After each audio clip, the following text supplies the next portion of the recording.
Generalmente la mayoría de las religiones tienen algo en común. Se basan en los méritos o los esfuerzos que uno puede hacer para llegar a Dios. Sin embargo, el Evangelio contrasta completamente con esta visión que inclusive está presente en las iglesias. Entonces, vamos a leer el pasaje que nos toca hoy y vamos a abrir en Colosenses capítulo 2, versículo 16.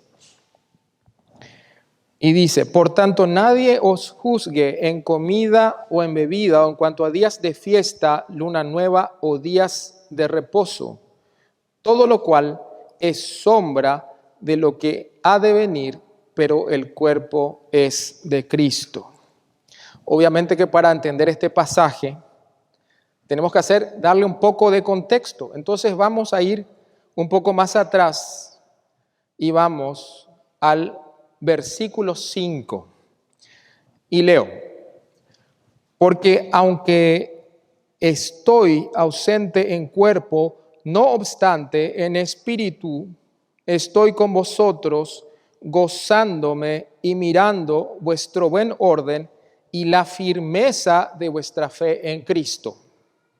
Pablo estaba resaltando, estaba felicitando a la iglesia de Colosas por la firmeza que tenían en la fe en Cristo. Tenían una convicción firme y el apóstol no tenía ninguna duda de ello.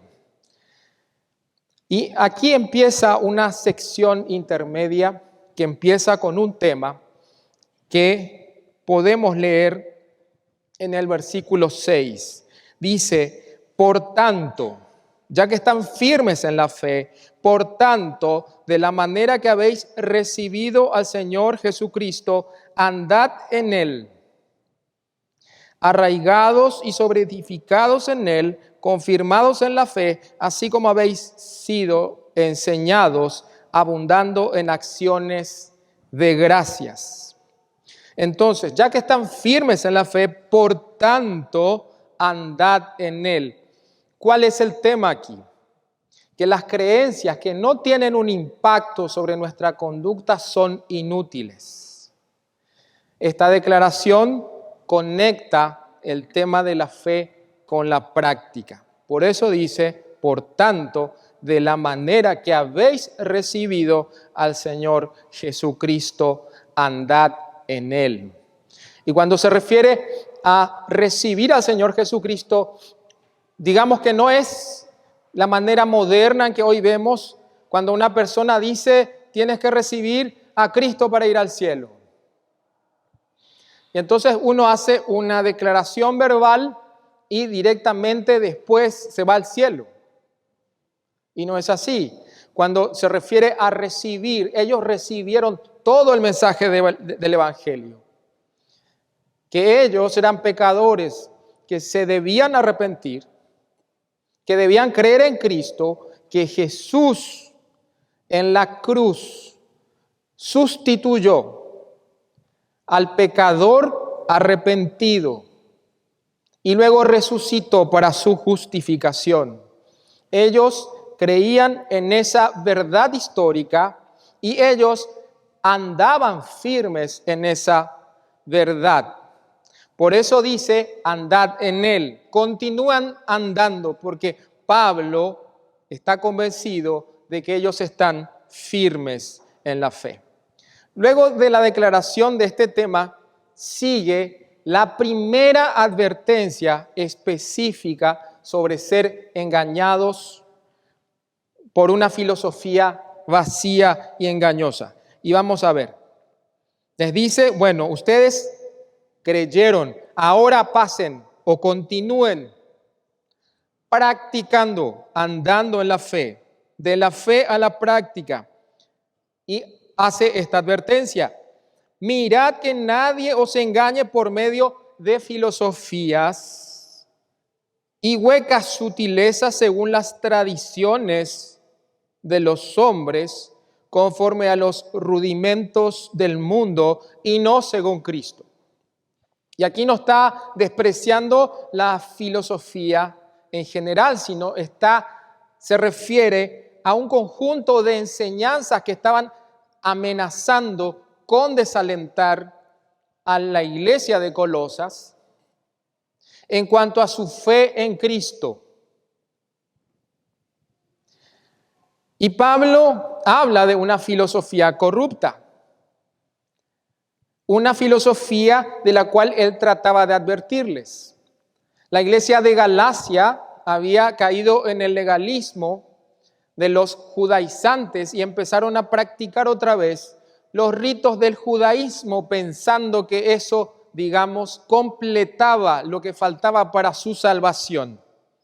En cambio, la iglesia de Colosas no había caído en eso, pero Pablo les hace una advertencia para que no caigan en eso.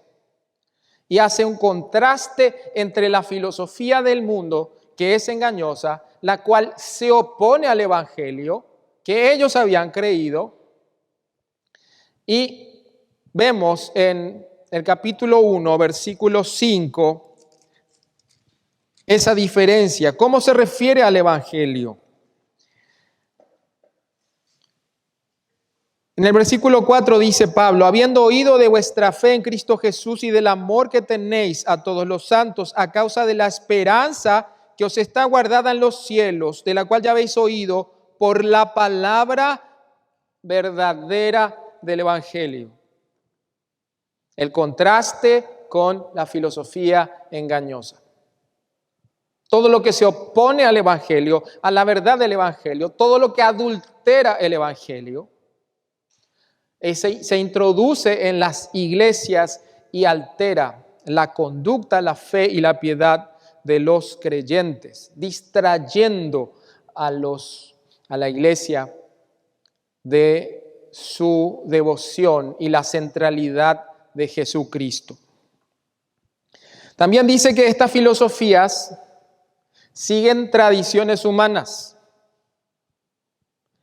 En la antigüedad había, digamos, una percepción diferente a lo que vemos hoy en día, modernamente. En la antigüedad, todo lo que era antiguo era lo máximo.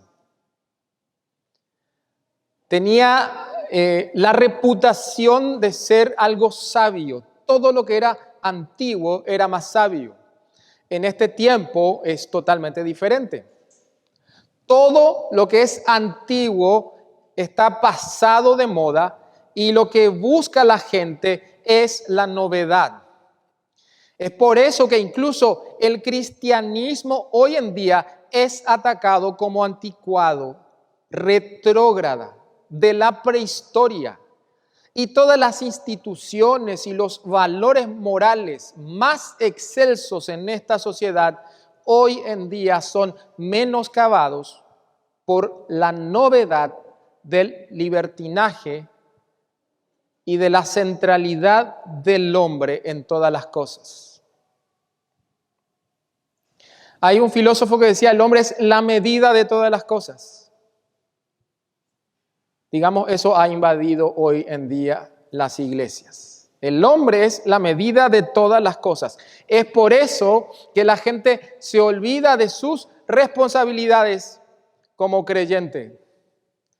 Y hay muchas personas que exigen amor. Dice, pero en la iglesia tiene que haber amor. No se supone que los hermanos deberían amar. Pero ese mandamiento es para uno. No es para los demás. Es para uno mismo. Y las iglesias están hoy en día centradas en el hombre. En el tiempo de Pablo, ellos pensaban que los ritos antiguos, esotéricos,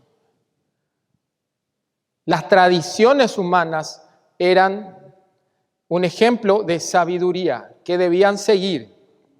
Hoy en día es todo lo contrario, todo lo nuevo. Y hoy en día el hombre es el centro o la medida de todas las cosas, incluso en las iglesias. Dice también el texto que sigue los principios de este mundo, esas filosofías engañosas. Para hacer un contraste en lo que se refiere a la esfera material. El mundo creado por Cristo, porque la Biblia dice, acá en Colosenses, en esta carta precisamente, dice, porque en Él fueron creadas todas las cosas, las que hay en los cielos, en la tierra, visibles e invisibles. Estas filosofías están en la esfera humana, en la carne, y están sujetos al dominio del pecado y de la muerte, y también de los poderes demoníacos que ejercen su influencia. Vamos a ver respecto a este punto un poco más adelante que no debemos estar preocupados por lo que hagan los demonios, sino debemos estar preocupados más bien con la batalla interna que tenemos nosotros mismos en nuestro interior para obedecer a Cristo, para obedecer a Dios, para andar en Él. Digamos, todo lo que domina esta esfera humana que está influenciada por Satanás y sus demonios, sencillamente nos generan oportunidades para expresar lo que hay en nuestro corazón, esos deseos que se oponen a Dios. Entonces, cuando uno cae, es responsabilidad de uno mismo, porque uno tomó una decisión de rebelarse contra Dios. Y estas filosofías están en esa esfera, están concentradas en los esfuerzos del hombre. Luego, en los versículos 9 al 15, Pablo establece o describe la absoluta suficiencia de Cristo. Y seguimos el hilo. Dice, ustedes están firmes en la fe, tienen que pasar de la fe, conectar la fe con la práctica, pero miren, hay filosofías engañosas que están en el mundo, en la esfera material, que no están conforme a Cristo. Ahora les voy a fundamentar eso. Él empieza a argumentar, hace un desarrollo teológico para refutar a las personas que estaban enseñando estas filosofías, para entender que la salvación viene a través de Cristo y subraya la centralidad de Jesucristo en la salvación, la suficiencia de Cristo en la salvación, innumerables veces mencionándolo con la preposición en Él. Y vamos a leer en el versículo 9, dice, porque en Él habita corporalmente toda la plenitud de la deidad, en Él, en Cristo. Y vosotros estáis completos en Él, en Cristo, que es la cabeza de todo principado y potestad. En Él, en Cristo, también fuisteis circuncidados con circuncisión no hecha a mano, al echar de vosotros el cuerpo pecaminoso carnal en la circuncisión de Cristo. Versículo 12 dice, sepultados con Él, con Cristo, en el bautismo, en el cual, en Cristo, fuisteis también resucitados con Él mediante la fe en el poder de Dios que le levantó de los muertos. Versículo 13.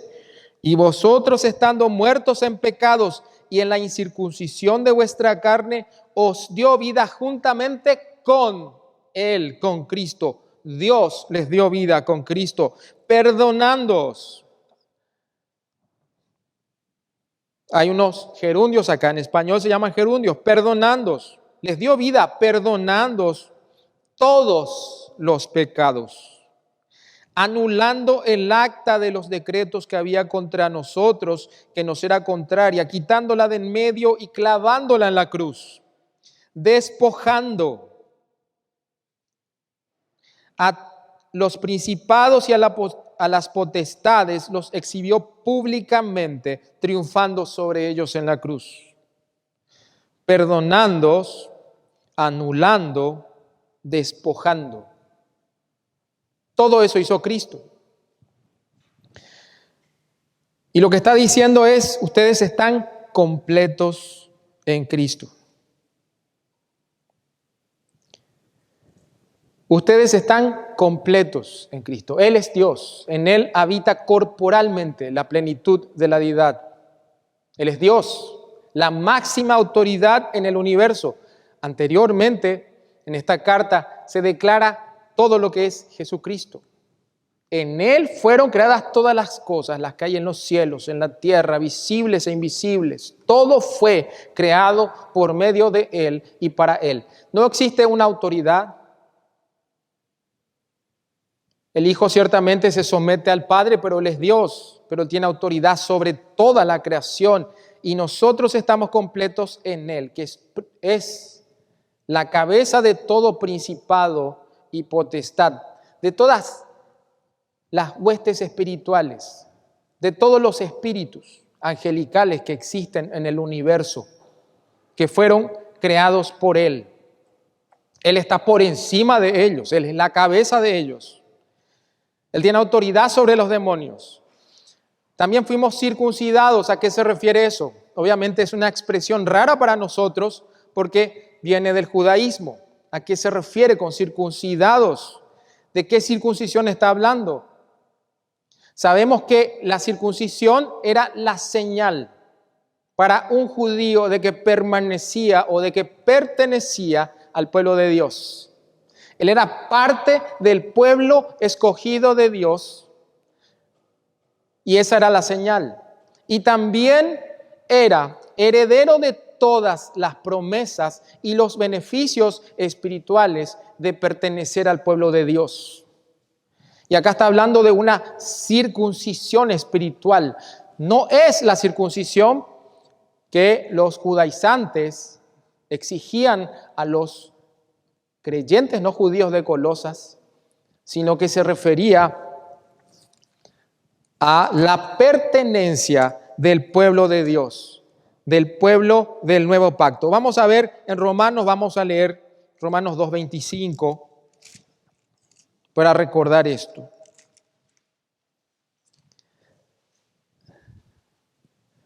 En Romanos 2:25 dice: pues en verdad la circuncisión aprovecha si guardas la ley, pero si eres transgresor de la ley, tu circuncisión viene a ser incircuncisión. Si pues el incircunciso guardare las ordenanzas de la ley, ¿no será tenida su incircuncisión como circuncisión?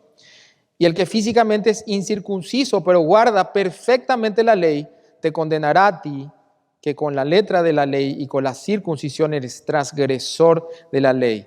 Pues no es judío el que lo es exteriormente, ni es la circuncisión la que se hace exteriormente en la carne, sino que es judío el que lo es en lo interior, y la circuncisión es la del corazón, en espíritu, no en letra, la alabanza del cual no viene de los hombres, sino de Dios. No solamente Jesucristo, que es Dios, garantiza la salvación es completa para el creyente. No solamente tenemos un sello, no solamente tenemos la marca, una marca invisible para el mundo de que pertenecemos al pueblo de Dios y somos herederos de sus promesas, sino que también tenemos perdón de pecados y no existe ninguna cosa que pueda acusarnos delante de Él. En resumen, toda la plenitud de la deidad habita en Cristo y en Él, mediante su muerte y resurrección, a los creyentes se les dio la plenitud de la salvación. Por nosotros mismos no hay nada que podamos o tengamos que hacer para conseguirla. No existe ninguna disciplina autoimpuesta, solemne ritual o visión de otro mundo que pueda hacernos miembros más completos de la comunidad de los santos. No existe ninguna disciplina, ningún rito, ninguna costumbre que practiquemos que pueda librarnos más completamente de nuestros pecados o darnos una esperanza mejor y más segura. Por consiguiente, no es necesario que nosotros añadamos ejercicios u observancias religiosas como si fueran complementos vitamínicos o minerales que puedan corregir alguna deficiencia en nuestra salvación.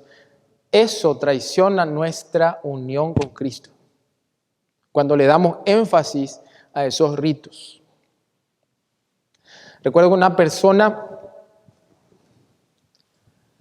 en esta iglesia me dijo que muchas cosas cambiaron. Me acuerdo mucho de ese periodo en que mucha gente sufría en la iglesia cuando empezamos a cambiar las canciones. Cuando las canciones que estaban centradas en el hombre se reemplazaron por canciones que hablaban de la cruz, de lo que hizo Jesucristo. Lo que acabamos de leer es el fundamento teológico de lo que va a decir Pablo a continuación, de que estamos completos en Él, en la obra de Cristo, en los logros de Cristo, tenemos completa salvación. Como estas canciones que acabamos de cantar, no comprendemos. Aún para mí fue la salvación. ¿Quién de nosotros puede decir que está libre de pecado? ¿Quién de nosotros puede decir que no ha luchado en su mente contra sus pasiones para obedecer a Cristo? Si uno es creyente, obviamente el que no lucha para nada es porque está muerto. Está muerto en sus delitos y pecados.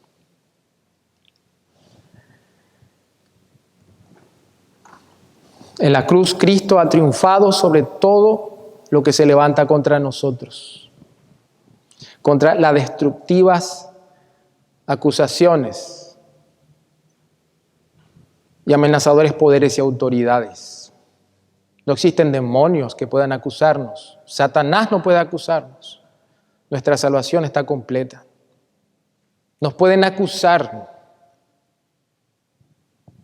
pero nuestra salvación está completa en Cristo. La victoria de Cristo les ha derrotado y desarmado. Los cristianos no tienen nada que temer de tales poderes.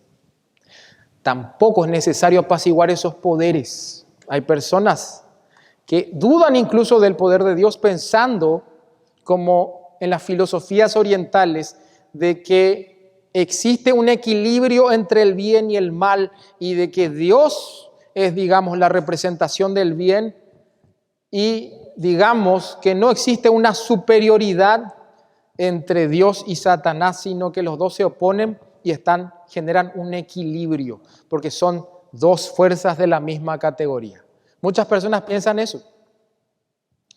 Y algunos buscan afanosamente libros como Guerra Espiritual. Hay un libro que se llama así, e incluso hay gente que se memoriza los nombres de todos los demonios, y yo no sé cómo se enteran, cómo se llaman los demonios, porque la Biblia no revela eso. Guerra espiritual, cómo batallar contra Satanás. ¿Cuáles son las tácticas de guerra para poder superar eso? ¿Qué es lo que nos está diciendo el pasaje acá? Estamos completos en Él. Dice que Él es la plenitud de la deidad, Cristo. Estamos completamente salvos. Él humilló a los demonios, Él humilló a Satanás en la cruz, en un desfile triunfal, venciendo a la muerte, perdonando nuestros pecados. No hay nada más que podemos hacer. Ahora bien, cuando olvidamos los logros de Cristo, es cuando estamos débiles o cuando estamos más propensos a ser engañados por estas filosofías. Y esta persona que les hablé, de la cual les hablé, en la iglesia que estaba tan preocupado por qué es que cambiamos la estructura del culto, por qué los himnos ahora solamente hablan de la cruz, por qué esto, por qué lo otro, por qué ahora se predica así. Esta persona me dijo, estoy escuchando ahora la radio Nuevo Tiempo y me doy cuenta que los adventistas se parecen mucho a lo que éramos antes. Me gusta mucho. No es como aquí, dice. ¿Por qué? Porque su mente no estaba puesta en los logros de Cristo, pensando que teníamos que hacer esas cosas para ser más cristianos, para ser más piadosos. Si dejamos de cantar feliz cumpleaños, visitante, eres bienvenido y esas cosas, obviamente él piensa que eso no es piadoso. Caería de maduro si dijéramos, tenemos que glorificar a Cristo en el culto. Si uno dice, ¿estás de acuerdo? Cualquier persona lo haría. Diría, sí, tenemos que glorificar a Cristo en el culto.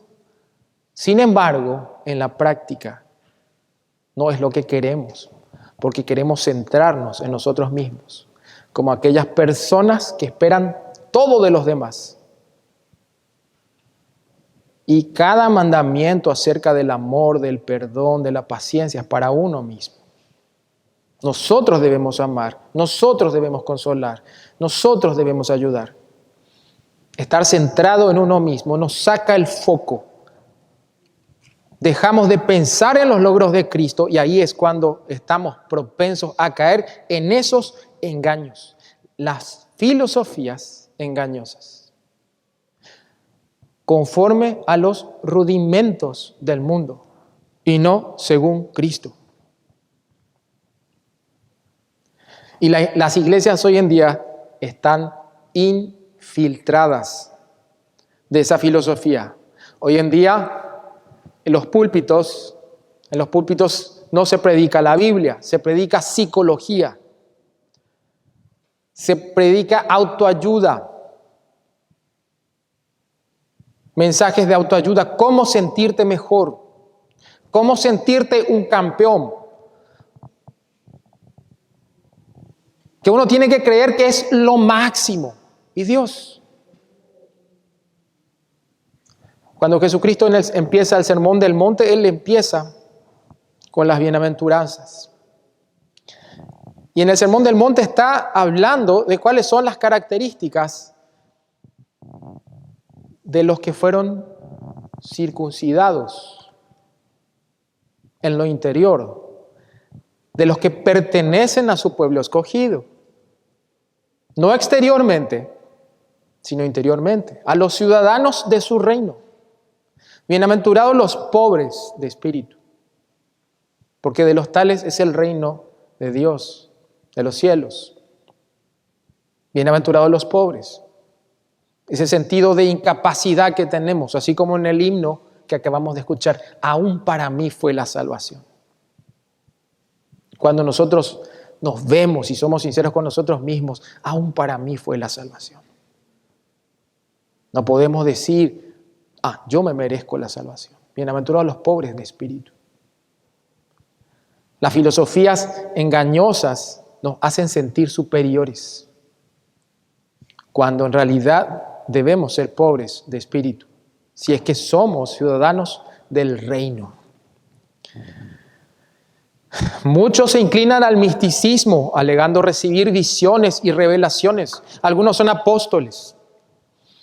Una chica de otra iglesia me llamó diciendo que su pastora, hablando con Dios, Dios le reveló, le dijo que ella no tenía que hacer ciertas cosas, que no podía ponerse de novia con alguien, porque Dios le dijo. Y 1 Corintios capítulo 7, cuando habla de que si uno no tiene don de continencia, tiene que casarse. ¿Dónde está la palabra de Dios? El misticismo. Algunos se jactan de eso.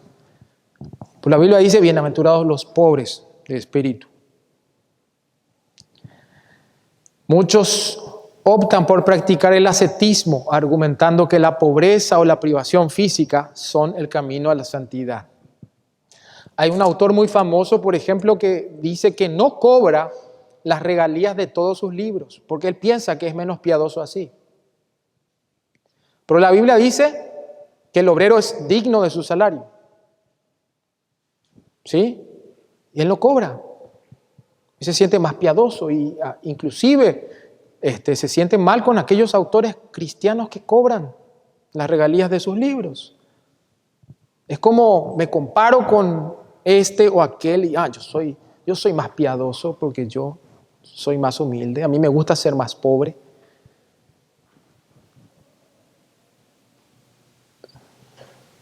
A veces es orgullo escondido. Y lo primero que vamos a ver esta noche es el fracaso del legalismo, que es el primer engaño de este conjunto de filosofías mundanas. Y acá está nuestro pasaje. Me costó mucho pensar cómo explicar solamente estos dos versículos. Entonces, había que dar un contexto. El fracaso del legalismo. Colosenses 2:16 dice: por tanto, nadie os juzgue en comida o en bebida, o en cuanto a días de fiesta, luna nueva o días de reposo. Todo lo cual es sombra de lo que ha de venir, pero el cuerpo es de Cristo. Nadie os condene o nadie os juzgue por estas cosas. Explica la relevancia de la plenitud de la deidad que habita en Cristo. Nadie os condene por eso. Nosotros tenemos a Cristo. Estamos unidos a Él en su muerte y en su resurrección. Y la victoria de Dios es la nuestra. Ninguna persona que se autoproclame un árbitro puede decirnos o juzgarnos por estas cosas. O decidir quién reúne las condiciones para participar de la herencia en los santos. Romanos capítulos 14 al 15 habla de estas cosas. Acerca de la tentación de juzgar por cuestiones que tienen que ver con el judaísmo. Si vamos a Romanos capítulo 12, que habla acerca de la comida. 14:1 dice: recibid al débil en la fe, pero no para contender sobre opiniones, porque uno cree que se ha de comer de todo, otro que es débil come legumbres. El que come no menosprecia al que no come, y el que no come no juzgue al que come, porque Dios le ha recibido. ¿Tú quién eres que juzgas al criado ajeno? Para su propio Señor está en pie, o cae, pero estará firme, porque poderoso es el Señor para hacerle firme. Uno hace diferencia entre día y día. Acá está hablando de los días. Acá dice: nadie juzgue en comida o en bebida. Pablo desarrolla en los primeros versículos, digamos, las contenciones que existían en la iglesia debido a la comida. Y luego a los días que en el ritual judío, en el judaísmo se guardaban: la Pascua, el Pentecostés y otras fiestas solemnes que Dios mismo ordenó en el Antiguo Testamento. Y dice: uno hace diferencia entre día y día, otro juzga iguales todos los días. Cada uno esté plenamente convencido en su propia mente. El que hace caso del día lo hace para el Señor, y el que no hace caso del día para el Señor no lo hace. El que come para el Señor come porque da gracias a Dios, y el que no come para el Señor no come y da gracias a Dios. Versículo 10. Pero tú, ¿por qué juzgas a tu hermano? O tú también, ¿por qué menosprecias a tu hermano? Porque todos compareceremos ante el tribunal de Cristo, porque escrito está, vivo yo, dice el Señor, que ante mí se doblará toda rodilla y toda lengua confesará a Dios. De manera que cada uno de nosotros dará a Dios cuenta de sí. Estos judaizantes amenazaban o intimidaban a la iglesia de Colosas, a los creyentes gentiles, de que no era suficiente creer en Cristo, de que era necesario guardar todos los ritos del judaísmo para ser salvos. Y en el nuevo pacto en Cristo se cumple todo. Todos los días de fiesta apuntan a Cristo. La ley apunta a Cristo, en Cristo se cumple toda la ley. Entonces no es necesario ningún tipo de ritual o guardar ese tipo de cosas para ser salvo. Eso es lo que está tratando de desarrollar. Pablo no está describiendo rituales paganos, está hablando de judaizantes, personas que pensaban que tenían que cumplir una serie de ritos para ser salvos. Hoy en día hay personas así, hay por ejemplo personas que no comen morcilla. Porque la Biblia dice no comer sangre. Hay gente que va mucho más allá. Los testigos de Jehová, por ejemplo, dicen que comer sangre es hacerse una transfusión sanguínea. Y si uno hace esas cosas, está descalificado. Pero acá el pasaje nos dice que en Cristo estamos completos. No existe ninguna otra cosa que podamos añadir para ser salvos. Estamos completos en Él, estamos perdonados. Los adventistas dicen que tenemos que guardar el sábado. En el Nuevo Testamento no existe ninguna orden, ningún mandamiento explícito de que tengamos que guardar el sábado. Al contrario, acá estamos diciendo, uno guarda, hace diferencia entre día y día, otro no lo hace. El que lo guarda para el Señor lo hace y el que no lo guarda para el Señor no lo hace. No vamos a desarrollar todos los argumentos para decir por qué no guardamos el sábado. Pero guardar el sábado no añade nada a la salvación, porque estamos completos en Él. Y podemos decir que el legalismo es la religión de los logros humanos. Es orgullo. Pensar en que cumpliendo ciertas cosas estamos en un nivel más elevado que los demás. Y eso ocurre en pequeñas cosas. Por ejemplo, cuando teníamos la disciplina de leer los pasajes que se enviaban en el grupo de la iglesia, los pasajes que teníamos que leer diariamente, algunos leían todo. Y decía, ¿y vos por qué no leíste? Yo leí todo. Yo me levanto a las 6 de la mañana y a las 6:05 ya está todo leído. Por exagerar. Entonces, con esa actitud estamos mirando al resto como por encima del hombro. Es orgullo.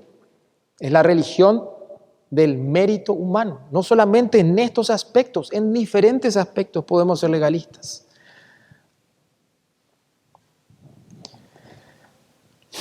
Por eso dice Pablo, nadie os juzgue. Hay un autor que se llama Gardiner Spring, que fue un pastor del siglo XIX, y describe una persona así. Porque el legalismo es ineficaz por cuanto no puede refrenar la carne. Es una ilusión peligrosa. Esto no dice Gardner, voy a leer más adelante lo que dice. Porque los cristianos en su interior pueden guardar todo esto, pueden guardar todos los ritos, todas las cosas que se hacen en la iglesia, pero pueden que en su interior consientan la rebelión contra Dios y la desobediencia.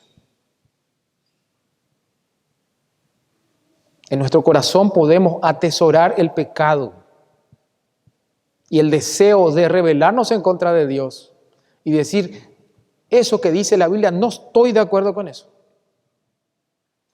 pero mantenemos una apariencia de piedad, guardando absolutamente todo y pensamos que eso compensa los deseos que atesoramos en nuestro corazón que se rebelan contra Dios. Y los mismos no creyentes pueden ocultar su condición de perdidos guardando estas costumbres y rituales. El trigo y la cizaña, no sabemos quién es creyente en la iglesia. Allá en el cielo lo sabremos. Hay algunos que se rebelan y sabemos por sus frutos. Estalla todo, ya no soporta más. Ser amonestados por la palabra de Dios. Pero hay otros que se mantienen toda la vida guardando los ritos, pero en su corazón están perdidos. ¿Y qué dice Gardiner? Dice, un hombre moralista puede mostrar gran preocupación por sus deberes hacia el prójimo, en tanto que desatiende por completo los deberes ante Dios, que son superiores en importancia. Nada sabe acerca de amar y servir a Dios. También dice este pastor del siglo XIX, de todo lo que hace o deja de hacer, nada es para Dios.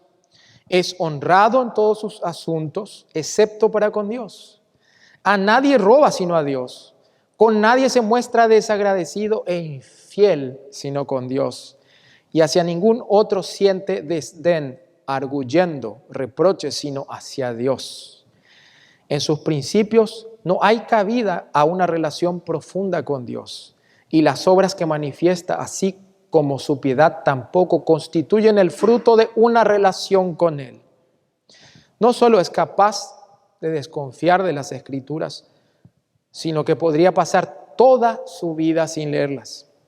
No solo puede pasar por alto la autoridad divina, sino toda forma de adoración divina, y puede vivir y morir como si Dios no existiera para él. El carácter del joven rico en Mateo 19 declara eso. Cuando se acercó a Jesucristo y le dijo, ¿qué tengo que hacer para ser salvo? Y le dijo, tienes que guardar la ley. ¿Qué tengo que hacer? No matarás, no adulterarás. Todo lo he guardado desde mi juventud. Bueno, anda y vende todo lo que tienes y sígueme. Jesucristo le demostró que no amaba a Dios, amaba más a sus propiedades y a sus riquezas que a Él. Le demostró, no estás guardando la ley. No estás amando a Dios sobre todas las cosas.